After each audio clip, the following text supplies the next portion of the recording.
সুপ্রিয় শিক্ষার্থীবৃন্দ, আজকের অনলাইন ক্লাসে সবাইকে স্বাগতম। আশা রাখি তোরা সবাই ভালো আছো। আমিও প্রভু কৃপায় ভালো আছি। আমি মোহিতলাল রায়, সহকারী অধ্যাপক হিসাব বিজ্ঞান, Paglapir school and college, Rangpur. আমরা তোমাদের আজকে কি আলোচনা করব? আজকের শিখন ফল দেখো, হিসেবের শ্রেণী বিভাগ করতে পারবে। এখন আমরা আলোচনায় আসি হিসেবের শ্রেণী বিভাগ। আমরা এতদিনে ছিলাম হিসাবের পক্ষ নির্ণয়, ছিলাম পক্ষ নির্ণয়, লেনদেনের যে দুটি পক্ষ হয় সেই পক্ষ নির্ণয়। এই পক্ষটাকে পক্ষটার আমরা কি নাম দিয়েছিলাম? সংশ্লিষ্ট হিসাব পক্ষ। তার মানে যেটা আমরা পক্ষ নির্ণয় করেছি, যেমন নগদে ক্রয় নগদান, ক্রয় এবং নগদান এই দুটোকেই বলা হবে হিসাব। তা আমরা যে পক্ষগুলো আমরা বের করলাম ওগুলোর নাম কি?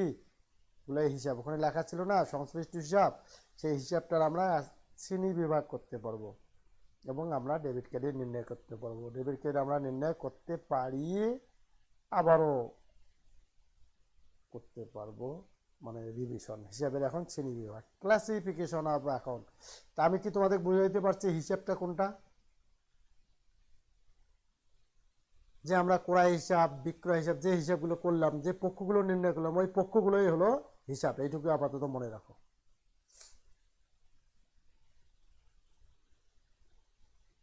এই হিসাবগুলো হলো আধুনিক পদ্ধতিতে 5 প্রকার।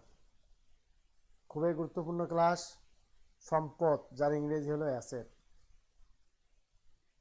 দায়, ইংরেজিটা একটু কঠিন, লাইবিলিটিস, লাইবিলিটিস, দায়। 3 হলো মালিকানা সত্ত্ব, ওনার সিকিউরিটি, মানে মালিক যে পরিমাণ, মালিকের যেখানে সত্ত্ব থাকবে। 4 হলো আয়, যার ইংরেজি হলো রেভিনিউ।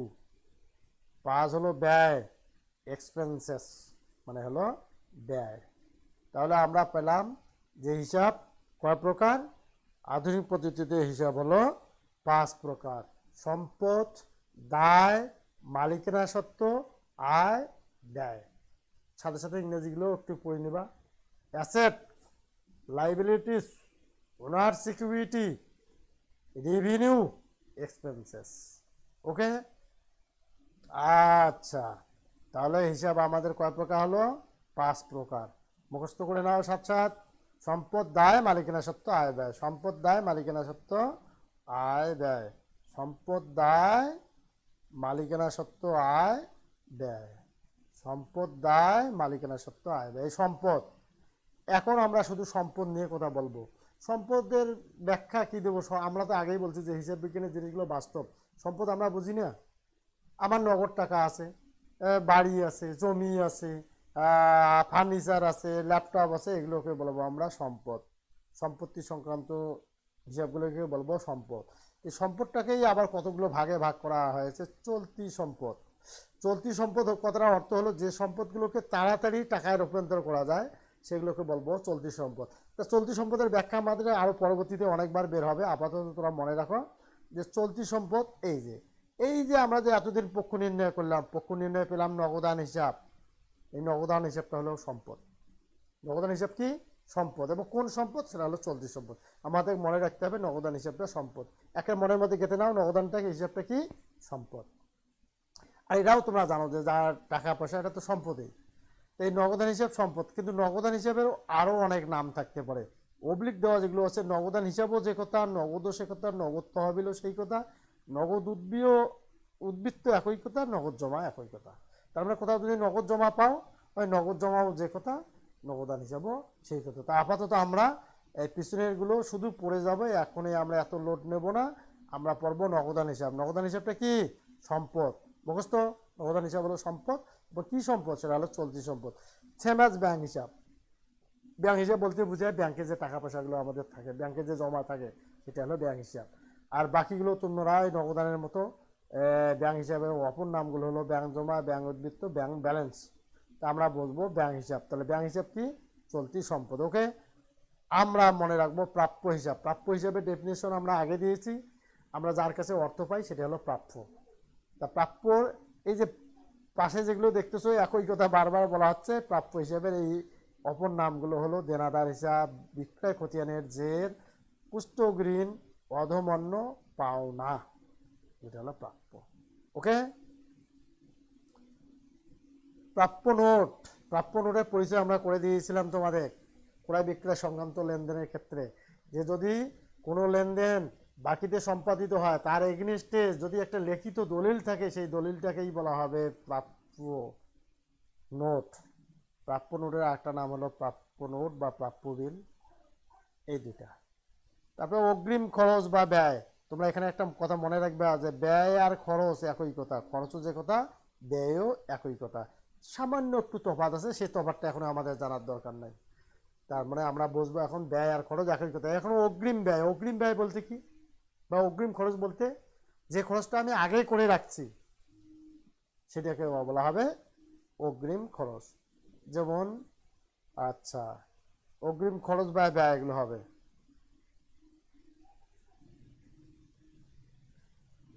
অগ্রিম খরচ।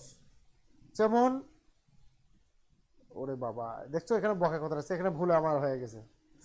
যেমন মানে সেভ করার সময় আলাদা আসে গেছে। এই বেতন এখানে বকায় নয়, তোরা এটা কেটে দিয়ে অগ্রিম কথা লেখো। যেমন বেতন অগ্রিম। তোমরা মনে করো যে করালে যে তোমার বেতন তুমি অ্যাডভান্স দিয়ে রাখছো জানুয়ারি মাসে, এটা কি মাস চলছে, নভেম্বর, আর নভেম্বর মাসে মনে করো যে এখানে ডিসেম্বরেরও বেতন দিলা, সেটাকে বলা হবে অগ্রিম বেতন। এটা কিন্তু বকেয়া কথাটা কেটে দাও, অগ্রিম হবে। সেম আজ ভাড়ার ক্ষেত্রেও অগ্রিম হবে। তোমরা বাড়ি ভাড়া নিয়ে আসছো, সেখানে অগ্রিম নিয়ে আসছো, অ্যাডভান্স দিয়েছো 5 মাসের। তারপরে বকেয়া আয়, যেমন বিনিয়োগের সুদ, বকেয়া, অর্জিত কমিশন। আচ্ছা যাই হোক, পিছনের কথাগুলো আমি এখন তোমাদের লোড দিতে চাচ্ছি না। এই যে এখানে যেখানে আমি মাছ ধরেছি, এই বকেয়া থেকে 1 2 3 সমাপনী 4, এইটা লাইনে এখন এমনি পড়ে যাবা। এটার উপর এখন আমার দাবি সভা নেই। তোমরা আপাতত এই কটা পড়বে: নগদান হিসাব, ব্যাংক হিসাব, প্রাপ্য হিসাব, প্রাপ্য নোট, আর সাথে পড়বে যে অগ্রিম খরচ। অগ্রিম খরচ এইটাই আমি চাই যে এগুলো কি হলো। তাহলে আমার মুখস্থ নগদান হিসাব কি, সম্পদ। আর যদি বলা হয় কি সম্পদ, চলতি সম্পদ, এটা পড়লে আরো ভালো। তা আপাতত চলতি সম্পদ না পড়লেও চলবে। তাহলে নগদান হিসাব কি, সম্পদ। ব্যাংক হিসাব কি, সম্পদ। প্রাপ্য হিসাব কি, সম্পদ। প্রাপ্য নোট কি, সম্পদ। অগ্রিম খরচ কি, সম্পদ। কয়টা এন্ট্রি থাকলে 1 2 3 4 5, 5টা পয়েন্ট আমি এখানে দিলাম। 5টা চলতি সম্পদে দিলাম শুধু 5টা, একটা মুখস্থ, ঝাড়া মুখস্থ। নগদান হিসাব সম্পদ, প্রাপ্য হিসাব সম্পদ, প্রাপ্য নোট সম্পদ, ব্যাংক হিসাব সম্পদ, অগ্রিম খরচ সম্পদ। ওকে, এখান থেকে 5টা পড়া থাকলো। তারপরে এবারে আমরা আসলাম স্থায়ী সম্পদ। স্থায়ী সম্পদগুলো সহজ। স্থায়ী সম্পদ তোমরা জানো যে সম্পদগুলো দীর্ঘদিন ধরে মানে থাকবে, একবার কিনলেই বহুদিন পর্যন্ত তার সেবা পাবো, সেগুলো হলো স্থায়ী সম্পদ। সেটা হলো সুনাম। সুনাম স্থায়ী সম্পদ। আসবাবপত্র স্থায়ী সম্পদ। সুনাম সম্বন্ধে, সুনাম কি জিনিস এটা তোমরা যদি না জানে থাকো, আমরা এটা সম্বন্ধে বিস্তারিত আলোচনা পরবর্তীতে করব। বহুবার সুনামের সঙ্গে দেখা হবে। আসবাবপত্র মানে যেগুলো ফার্নিচার, কলকাতা যন্ত্র, ভূমি, দালান কোঠা, এগুলো হলো স্থায়ী সম্পদ। মোটর গাড়ি, অফিস সরঞ্জাম, ইজারা, ট্রেডমার্ক। তা এখান থেকে আমি দিলাম তোমাদের পড়ার জন্য, মনে মুখস্থ রাখবা। সুনাম, আসবাবপত্র, কলকাতা, ভূমি, দালান কোঠা, অফিস সরঞ্জাম, 1 2 3 4 5 অফিস সরঞ্জাম পর্যন্ত এই কটা পড়ে রেখো। আর 3টে থাকলো তো, ইজরা, ট্রেডমার্ক, প্যাটার্ন, সব কটা পড়া থাকলো। তাহলে এগুলো হলো সম্পদ। আমরা যদি বলি আসবাবপত্র কি, তোমরা বলবে সম্পদ। যখন ক্লাসিফিকেশনে যাব, যদি বলো তো আসবাবপত্র কোন সম্পদ, তখন তোমরা বলবে স্থায়ী সম্পদ। ওকে, তা মূলত আগে মনে রাখবা যে এগুলো সম্পদ। বিনিয়োগ সম্পদ, আরো সম্পদ কতগুলো আছে। বিনিয়োগ সম্পদ যেমন বিনিয়োগ, সঞ্চয়পত্র, প্যাজবন। এই যে অবলিক দেওয়া আছে, তার মানে অর্থ বুঝতেছো যে বিনিয়োগ সম্পদ একটাই, সেটা হলো বিনিয়োগ। আর বিনিয়োগের আলাদা নাম হলো বিনিয়োগ, যা সঞ্চয়পত্র তা, প্রাইজবন তা, পেপার নোট তা, সরকারি সিকিউরিটি তা, স্থায়ী আমানত, ওই একই কথা, লগ্নি, সেভিং সার্টিফিকেট। মানে বিনিয়োগের এগুলো আলাদা নাম। তার মানে বিনিয়োগ বলতে, বিনিয়োগ সম্পদ বলতে একটাই, বিনিয়োগ। তাহলে এখান থেকে তোমরা আপাতত বিনিয়োগ মনে রাখো। অন্যান্য সম্পদ, অন্যান্য সম্পদকে আরেকটা ভাষায় বলা হয় অসমন্বিত ব্যয়। অসমন্বিত ব্যয়। তাই এই অসমন্বিত ব্যয় হলো প্রাথমিক খরচ, বিলম্বিত বিজ্ঞাপন, শেয়ার দালালের দস্তুরি বা দায়িত্ব কমিশন, শেয়ার অবহার, গবেষণা ব্যয়। তোমরা বলবে যে স্যার এগুলো সম্বন্ধে তো আমরা পরিচয় হয়নি এখনো, এগুলো পরিচয় হয় নাই, এগুলো এখনো পড়ারও দরকার নেই। আর যারা অ্যাডভান্স করতে চাও তাহলে এমনি পড়ে রাখবে দুই একবার, কিন্তু আমার পড়া দেওয়া থাকলো চলতি সম্পদ, স্থায়ী সম্পদ। চলতি সম্পদ, স্থায়ী সম্পদ। চলতি সম্পদের 5টা, স্থায়ী সম্পদে এখানে 8টা আছে, 8টায় মনে রাখবা। আর আমার বিনিয়োগেরও দরকার নেই, সব দিয়ে রাখছি, এগুলো পরবর্তীতে আমরা আসবো। ওকে, তাহলে সম্পদ, চলতি সম্পদে 5টা দেওয়া হলো: নগদ, ব্যাংক, প্রাপ্য হিসাব, প্রাপ্য নোট, অগ্রিম খরচ। স্থায়ী সম্পদে 8টা দেওয়া থাকলো: সুনাম, আসবাবপত্র, কলকাতা যন্ত্রপাতি, ভূমি, দালান কোঠা, মোটর গাড়ি, অফিস সরঞ্জাম, ইজারা, ট্রেডমার্ক, প্যাটেন্ট। তাহলে এগুলো হলো কি সম্পদ। ওকে, সম্পদগুলো মনে রাখবা। আরও একটা সম্পদ আছে, সেটা হলো অস্পর্শনীয় সম্পদ। তোমরা স্থায়ী সম্পদের মধ্যে সুনাম পাইছো, সুনামটা দুইভাবে, স্থায়ী সম্পদও তো যাবে, আবার অস্পর্শনীয় সম্পদও তো আসবে। প্যাটেন্ট, ট্রেডমার্ক, এই যে এই পাইছো ট্রেডমার্ক, প্যাটেন্ট, ফ্রাঞ্চাইজ, এগুলো কি জিনিস তোমরা জানো না, এগুলো এখন তোমাদের জানারও আর দরকার নেই। তারপরে 2 নম্বর আলোচনা আসলাম আমরা দায়, যার ইংরেজি হলো লাইবিলিটিস। দায় কি জিনিস সেটা শোনো। দায় হলো আমাদের কাছে অন্য পক্ষ বা অন্য লোক বা অন্য প্রতিষ্ঠান যে অর্থগুলো পাবে সেটাকে বলা হবে দায়। মনে করো আমি বাকিতে কোনো পণ্য কিনলাম, 10,000 টাকার পণ্য আজকে বাকিতে কিনলাম, তাহলে ওই দোকানদার আমার কাছে কিন্তু 10,000 টাকা পাবে। সেই 10,000 টাকায় হলো আমার, ওই 10,000 টাকা হলো দায়।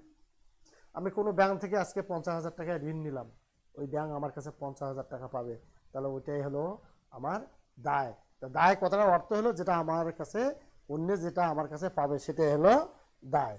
ওকে, আর ইংরেজি হলো লাইবিলিটিস। তা দায়, এখানেও দায়ও আছে, চলতি দায়।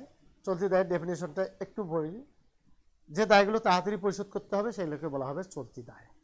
একটা নির্দিষ্ট সময়ের মধ্যে বা নির্দিষ্ট আর্থিক বছরের মধ্যে পরিশোধ করতে হয়, সেটা হলো চলতি দায়। চলতি দায়ের সঙ্গে আমাদেরও ব্যাখ্যায় আরও অনেকবার দেখা হবে। আমি এখন পড়তে দেবো পড়তেও হিসাব। আমরা বারবার বলছি যারা একটু বোঝো তাদের কাছে সব জিনিসগুলো একবার আমি উপস্থাপন করলেই তোমরা বুঝে যাবো। তার মানে তোমরা সবাই বুঝে গেছো এখন যে পদ হিসেবের আরও নাম আছে, সেই নামগুলো হলো পাওনাদার, ক্রয় খতিয়ানের, উত্তমন্য, দেনা। মানে দেনা অর্থ হলো পদ হিসাব, দেনা অর্থ হলো পাওনাদার। ওকে, তার মানে এখানে তোমরা পড়বে পদ হিসাব। তাহলে আমি এখান থেকে দিলাম একটা পূর্দ নোট, পূর্দ নোটের এগুলো নাম। ওকে, এই পদ নোট, পূর্দ বিল, এই দুটো নাম। ব্যাংক জমাতিরিক্তর এগুলো নাম। এই পর্যন্ত ব্যাংক জমাতিরিক্ত আমরা যাকে বলবো তার নাম হলো ব্যাংক জমা ক্রেডিট, ব্যাংক জমাতিরিক্ত উত্তোলন, ব্যাংক ওভারড্রাফট, ইংরেজি কথা ব্যাংক জমাতিরিক্ত ঋণ।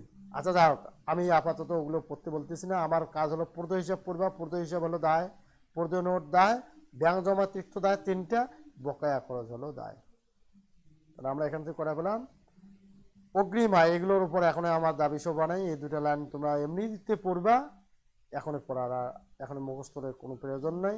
এবং প্রতিটা এন্ট্রি, এই যে এন্ট্রিগুলো আমাদের বের হচ্ছে, প্রতিটা এন্ট্রি সম্বন্ধে আমরা পরবর্তীতে আলোচনায় আসবো এবং প্রতিটা এন্ট্রি সম্বন্ধে আমরা পরবর্তীতে জানতে পারবো। কোনো ঘাবড়েবার কারণ নেই। দীর্ঘমেয়াদী দায়, যে দায়গুলো মানে আর 1 বছরের বেশি সময় ধরিয়ে রাখা যাবে সেগুলোকে বলা হবে দীর্ঘমেয়াদী দায়। সেটা হলো ঋণ। কারণ অবলিক দিয়ে তো বুঝতেই পারতেছি একই কথা, ঋণ যে কথা, ব্যাংক ঋণ সে কথা, বন্ধকি ঋণ সে কথা, ঋণপত্র সে কথা। এই কথাগুলো আর আমরা আগামীতে আর যেন আমরা বলবো না, কারণ এই কথাগুলো বলে আমরা অহেতুক সময় নষ্ট করব না। তোমরা অবলিক দিয়ে যেগুলো জিনিস পাবা, মানে ওই কথাটার অর্থ, ওই কথাটা আরও এইগুলো নাম। তা আমি প্রথমেই একদিন বলছিলাম যে ইন্টারমিডিয়েটে কিন্তু অন্যান্য নামগুলো তোমাদের আস্তে আস্তে জানতে হবে, তা সেগুলো আস্তে আস্তে জানতে হবে। তা দায় সম্বন্ধে আমি পড়া দিলাম তোমাদের। তাহলে দায় হলো আমি 1 পূর্দ হিসাব, পূর্দ নোট, ব্যাংক জমাতিরিক্ত, বকেয়া খরচ আর ঋণ। কটা হলো 5টা। এই 5টা দায় আমি করতে বললাম তোমাদের। 1 2 3 4 5, হ্যাঁ 5। তাহলে আমার তোমাদের কাছে আর কিছু চাই না। আমার কথা হলো দায়ের তোমাদের 5টা মুখস্থ করে রাখবা। আমি যখন বলবো পূর্দ হিসাব কি, তখন তোমরা বলবে যে স্যার পূর্দ হিসাব হলো দায়। তারপরে ব্যাংক জমাতিরিক্ত উত্তোলন কি, যে স্যার দায়। বকেয়া খরচ কি, দায়। আচ্ছা যাই হোক, ঋণ কি? দায়। তাহলে দায় পড়া থাকলো 5টা, সম্পদের পড়া থাকলো 8 5 13টা। শুধু 13 আর 5 18টা পয়েন্ট শুধু তোমাদের পড়া থাকলো। এই 18টা পয়েন্ট তোমরা ক্লিয়ার করো। তোমরা তো হয়তো অনেকে ভাবতেছো যে স্যার ক্লিয়ার তো আমাদের এখনই হয়ে গেছে। খুব ভালো কথা, এখনই হয়ে গেছে। এইটাই তোমরা মনে রাখো, এইটুকুই তোমাদের কাজ। আর এই কাজ দিয়ে আমরা পরবর্তীতে কি করি তোমরা দেখো, যে পরবর্তীতে আমরা কত সহজভাবে যাই। এখন আমি বলতে পারি যে আমরা বলছিলাম যে কেউ যদি পক্ষ নির্ণয়টা সঠিকভাবে শিখতে পারে, যে পক্ষ নির্ণয়ের এতদিন আমরা আলোচনায় গেলাম, 10টা ক্লাস করলাম আমরা পক্ষ নির্ণয়ের, যে পক্ষ নির্ণয় যদি কেউ ভালোভাবে জানতে পারে, তাহলে হিসেব বিজ্ঞানে আমরা বলছিলাম যে 40% শেষ হয়ে যাবে। এখন আমি বলতে চাচ্ছি যে পক্ষ নির্ণয় তার সঙ্গে যদি এই কেউ শ্রেণী ক্লিয়ার করে, তাহলে 60% হয়ে যাবে। আমাদের হিসেব বিজ্ঞানের 60% শেষ হয়ে যাবে। তার মানে কেউ যদি শুধু পক্ষ নির্ণয় আর শ্রেণী এই পর্যন্ত করে, আর যদি পরবর্তীতে কোনো নাও করে, তাও সে 60% মার্কের মানে অ্যান্সার করতে পারবে। ইয়াই যাক, বৃক্ষ তোমার নাম কি? ফলের পরিচয়। পরবর্তীতে কথা হবে। তোমাদের একটা বাড়ি কাজ দিলাম, বাড়ি কাজটা দেখো। বাড়ির কাজটা আমি দিয়েছি নৈর্ব্যক্তিক, হ্যাঁ নৈর্ব্যক্তিক দিয়েছি। বহু নির্বাচনী। এই যে প্রাপ্য হিসাব কোন ধরনের হিসাব? সম্পদ, দায়। হ্যাঁ, তা তোমরা ওখান থেকে বের করবা। আচ্ছা, আর কথা না বলি, অব্যবহৃত মূলধনী, এটা মনে হয় পড়াইলাম না, কিন্তু ওখানে খুঁজি দেখবা আছে মনে হয়। হ্যাঁ, এগুলো তোমরা অ্যান্সার দিবা। আশা করি অ্যান্সার পাবা দিতে, কোনো সমস্যা হবে না। তো এই তোমরা তোমাদের বাড়ির কাজগুলো তুমি পাঠাই দেবে। তোমরা সবাইকে আমি ধন্যবাদ জানাই, এবং বারবারই একই কথা আমরা বলতেছি যে করোনার এখন দ্বিতীয় ঢেউ চলছে। সরকার মাস্ক পরা বাধ্যতামূলক করেছে। কোথাও মাস্ক ছাড়া যে বিব্রত হইও না, বিব্রত অবস্থায় পড়িও না, জেল জরিমানা সবাই হচ্ছে। এবং তোমরা বাসাতেই থাকো যতদূর সম্ভব। যখন নিতান্ত বের হওয়াই লাগে তখনই স্বাস্থ্য সুরক্ষা নিয়ে বের হওয়া। শীতকালটা খুবই মানে সমস্যা। সবাইকে আবারও ধন্যবাদ। তোমরা আমার জন্য দোয়া রাখবা।